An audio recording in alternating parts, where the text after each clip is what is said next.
So if you spend any amount of time online looking for relationship advice, you've probably been bombarded with videos about attachment styles. What type you are, what type your partner is, how to heal your style, how to date someone with a different one.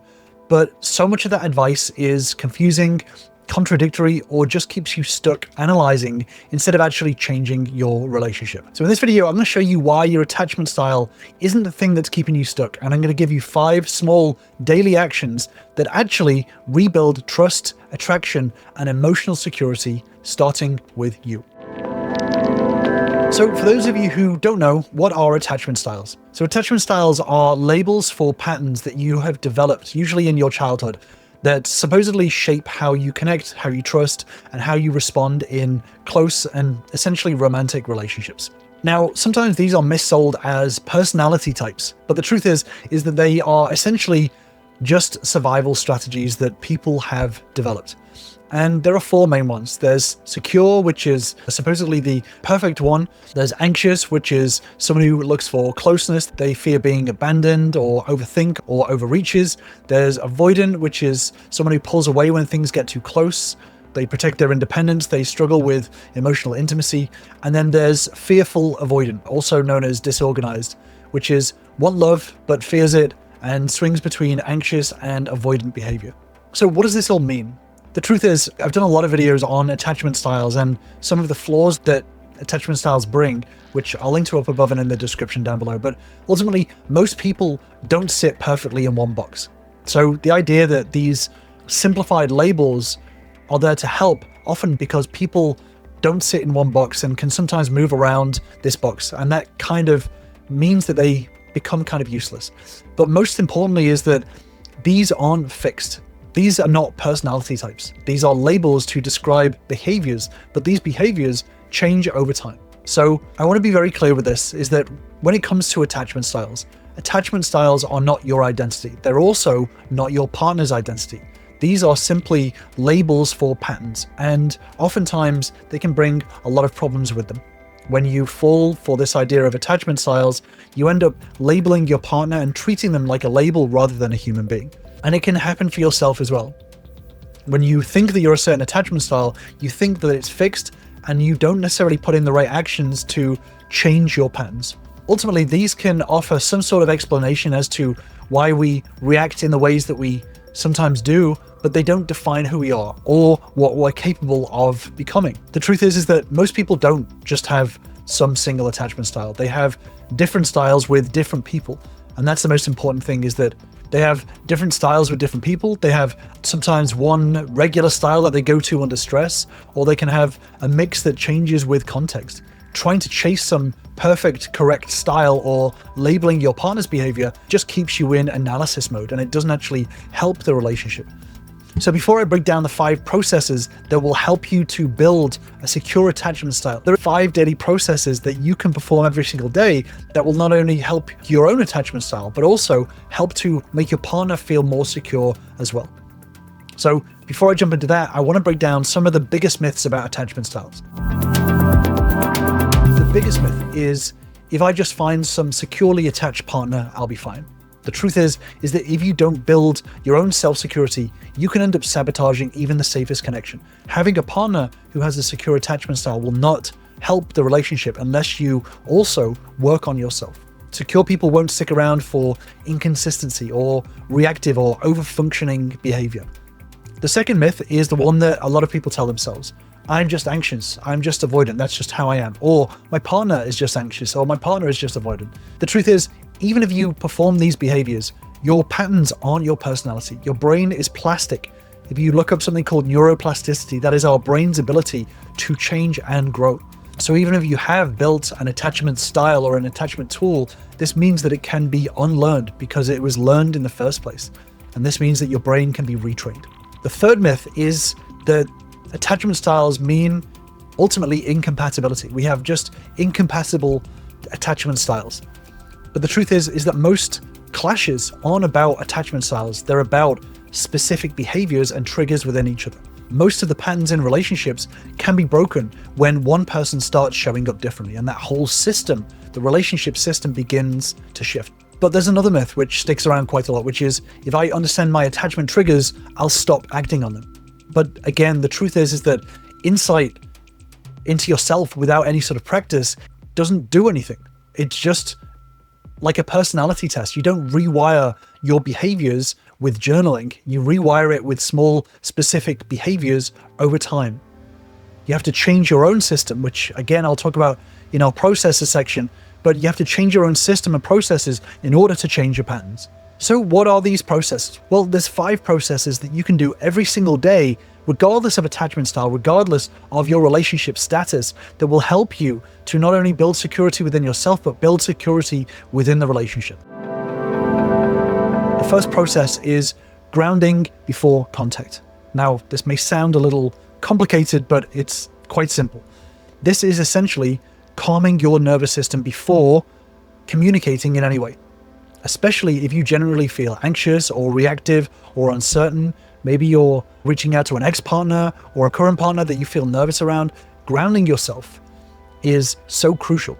When you're in a what we call dysregulated emotional state, when you are triggered, you're scared, you're needy, you're avoidant, whatever this emotional state is, your brain activates essentially a fight or flight mode.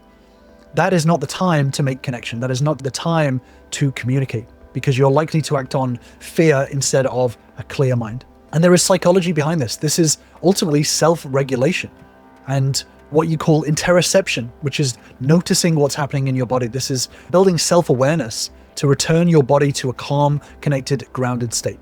So you can do things like breathing exercises or grounding exercises in order to bring yourself back down to a calm state before you reach out. So ultimately, do not text or call to soothe yourself. Make sure you're regulated first and then connect. The next process is daily micro repair. So this is where you make small emotional check-ins or take ownership of your behavior, even for little things. So make sure you're checking in with yourself and checking whether you're holding yourself accountable. So rather than avoiding conflict, making sure that you are having those difficult conversations. If you feel that something is off, talking to your partner about their feelings and getting to know them, building that connection. Or if you've made a mistake, you messed up, you screwed up, you said something wrong, making sure that you are starting the conversation to build that repair, to own up to your behavior, to say, hey, I realized that what I did before was not the way that I wanted to show up. The reason why we do this and we still building that connection is because connection isn't about never messing up. It's about repair. Emotional intimacy is built when people see each other take ownership, not hiding or deflecting. And the psychology behind this is using vulnerability, humility, and the rupture repair cycle in order to own your missteps. Owning your missteps shows secure attachment. And the idea behind this is to lead by going first, even when it's uncomfortable. And this is where a lot of people fall for this illusion of blame. You know, this is your fault, this is their fault, this is my fault. But when you lead by taking accountability, this is showing up, this is taking leadership, this is choosing to lead by example, rather than just simply following your gut and avoiding difficult conversations. The third process is to engage in what we call pro-attraction behavior. So this is, if you started to build emotional safety, this means adding in intentional moments of flirtation, of boldness, of humor. Healthy relationships aren't just built only on deep talks and serious check-ins. Attraction thrives on a bit of play, a bit of confidence, a bit of unpredictability. And this doesn't mean that you should not be consistent with your actions, but bringing the fun conversations as you start to build emotional safety. What this does is this triggers dopamine. Being playful, being bold, keeps things alive, especially in long-term connections.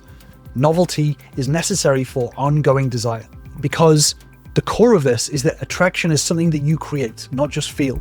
You don't need to lose your edge when you're trying to rebuild a relationship. You can still have those light-hearted moments as long as your other processes are very, very strong.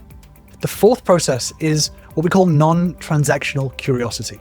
Again, this sounds complicated, but it's really not. This is asking a real question without expecting anything back, just to connect, not to get reassurance or get some sort of compliment back, but genuine curiosity. The reason why this is so crucial to build a secure relationship is that curiosity creates safety and warmth. When you're building curiosity in another person, asking something just to get to know them, not to get something back from them. It shows that you're present and you're grounded and you're not anxious or self-focused. You're not looking for reassurance. And the psychology behind this is that this taps into secure functioning. It helps to show emotional leadership. You're guiding the vibe of the relationship regardless of attachment style, and you're not demanding something in return. You're not becoming an emotional burden by constantly asking to be reassured about something. But it's crucial that you develop this habit to ask because you care, not because you're unsure about where you stand. Instead of asking, do you still like me? You can ask, hey, what do you find attractive in people? What do you enjoy that you feel like we haven't been doing? Connection and repair deepens when people feel seen rather than assessed like a test subject. And the biggest process is increasing your self-standards. So each day, hold yourself to a higher standard in one part of your life. So this could be not over-explaining, not chasing, not getting into people-pleasing mode, not interrupting, increasing the depth of how you validate, increasing the quality of your communication. The reason why we do this is because every single healthy relationship is built on two people respecting each other's needs in space. If both of you are not setting high standards, then the standards will start to slip. And this all starts with yourself. If you're leading with high standards, what you can do is you can show by your actions the standards that you're looking to create within the relationship. And over time, what happens is your partner can see these standards being set, will start to build respect in the relationship, but also start to mimic that behavior because they can see that it helps the relationship. So being able to show up as your best self means that you're able to cultivate a high quality relationship, regardless of attachment styles. And this is what so many of my members have found, is that they come in with this idea of attachment styles and it shatters very quickly because they come in with this idea of attachment styles being so rigid within their relationship.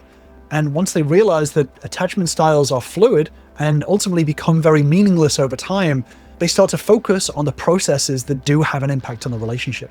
And once you start to get into a daily habit of good processes day in, day out within the relationship, this starts to build a relationship within yourself and within your partner as well, regardless of attachment styles. If you show up in the right ways, in the effective ways, you can build any relationship to a very, very high standard for both of you, where you create emotional safety, intellectual intimacy, and goal synergy, which are the three main elements of relationships.